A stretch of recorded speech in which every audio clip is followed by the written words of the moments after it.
My name is Guerrero. I'm 37 years old right now. I enlisted in the military back in 2006. I served for 10 years. I also worked as a sensor operator for the Predator, UAV, drone, whatever you want to call it. I served in the United States Army. I was Army Airborne, 101st Airborne Division in Vietnam. And I started out as, of course, as a private, and when I left the military, I was a Sergeant E5. Working with drones was a little challenging. You know, you're just looking at blobs and making decisions. They're not, those are bad guys, good guys, you just don't know.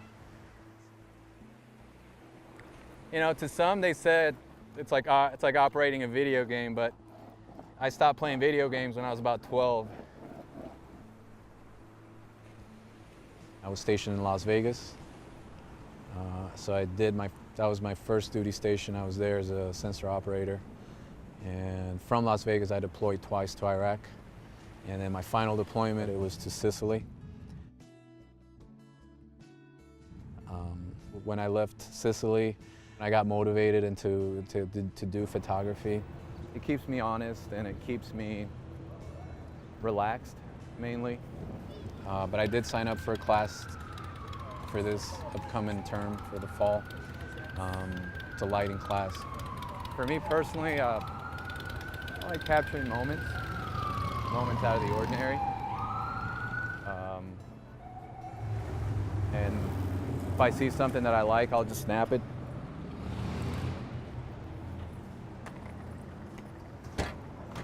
So this is Rockaway. It's one of the jetties here. I like this one. This is actually in New Jersey. I just like the patterns here. It's a nice photo. It's the New Jersey waves. It was early in the morning, I think. Can't remember. It's empty. No one around. So here's me getting a little closer to the surfers, you know, learning how to use a film camera. It's underwater. I like those shots too, you know, just the loneliness. Paul Owen, he's a professor at NYU at Tisch. He will be my instructor here coming up in the fall. And one thing that I do know about Paul is that he fought in the Vietnam War. I had a few questions for him that he already answered. Professor Owen, how often did you get to communicate with the people back home? Mail was extremely important to the GIs, and in fact the government seemed to recognize that, because I remember they really did not mess around with anybody's mail. And even when I was out in the jungles, helicopters would come in and drop off our supplies and drop off mail. And so even when you're out in the jungles, you got the mail. One of the photographs that I took in Vietnam is I called a letter, and it was actually of my slack man, Larry Young. I remember leaning over Larry's shoulder when he was writing and just clicking. I had a little tiny plastic Kodak camera. His love letter home. In your opinion, has the public opinion of the military changed since the Vietnam conflict? I think Vietnam was unique in the sense that it was the only war that I know of that the United States has been in where the soldiers were disrespected. I think part of that was that the government really learned a lesson. They learned not to allow the public to see the war. And I recall when myself and other GIs that I knew of, when you came home, you took your uniform off and basically you didn't talk about it. I served with the long-range reconnaissance patrols for, I think, was a good 3 months probably in the jungles where we never came out. That part of my experience in Vietnam was probably the most intense. And you can see a soldier who's actually putting something on these sores that are all over his legs. I don't know if you can see them on the arm or not.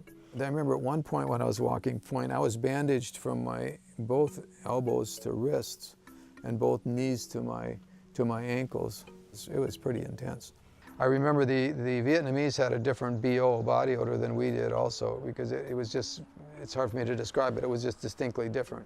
And I remember once moving through the jungle and actually smelling that BO, which was, kind of makes your hair stand up, because right away my thought is, I have to be really, somebody's got to be really close to me if I'm smelling their BO.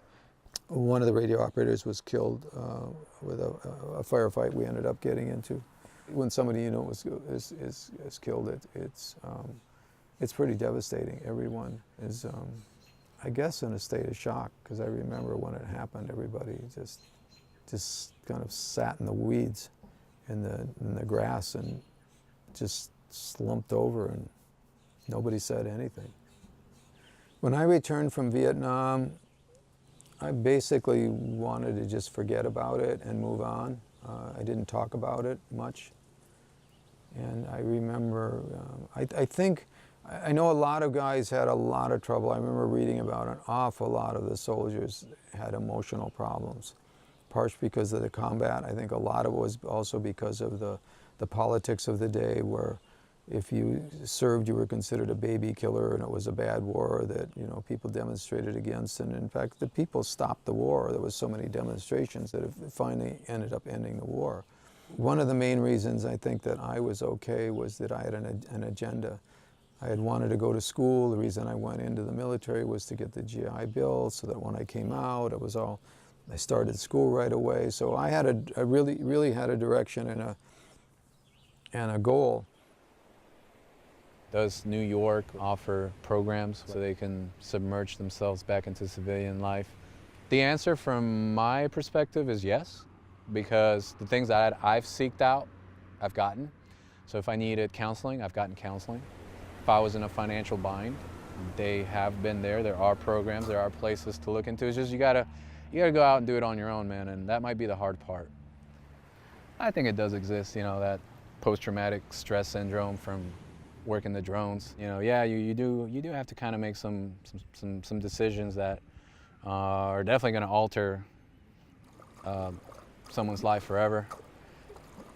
In reality, things felt strange in my relationships, you know, with family or romantically. You know, I would just keep things in my head. You know, I find other avenues to deal with those problems, and being out in the water, just having the freedom to just, you know, look around and hear all the birds and the water, you know, the waves crashing, or your buddy, you know, paddling up to you saying hi, good morning. I mean, to me that means a whole lot.